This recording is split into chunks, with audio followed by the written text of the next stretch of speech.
On the issue of Ukraine, you've been very critical of Bernie Sanders, the squad, the entire congressional Progressive Caucus for authorizing another $40 billion for the Ukraine proxy war. I'm just curious your thoughts on whether or not you think the vote would be the same if Donald Trump was in office and pushing through the same bill. Yes, I have a very hard time believing that there would have been unanimous support for Donald Trump's war policies in Ukraine as opposed to Joe Biden's. Just like I always have a lot of questions to this very day about whether people like Barack Obama would have opposed the Iraq war had there been a Democratic president.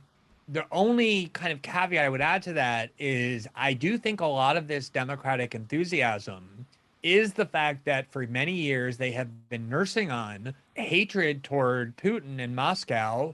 They blame Hillary Clinton's loss to Donald Trump in 2016, not on the Democratic Party's neoliberal ideologies or anything else. They put the blame principally on Vladimir Putin and the Kremlin. And so when you are simultaneously convincing yourself that Trump is this never before seen evil, and at the same time, you believe that the reason he ended up empowered in the White House is because of Russia.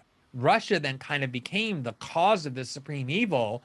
I think it's playing a big factor in why even the left wing of the Democratic Party in Congress is so willing to do something that they would never otherwise do, which is not just support Biden's willingness to be involved in the war, but to a seemingly insanely unlimited extent.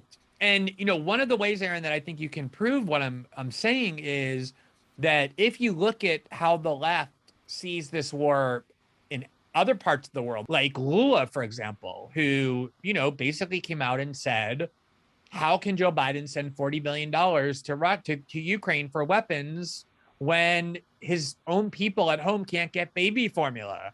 And they never think about spending a penny on starving people in Africa.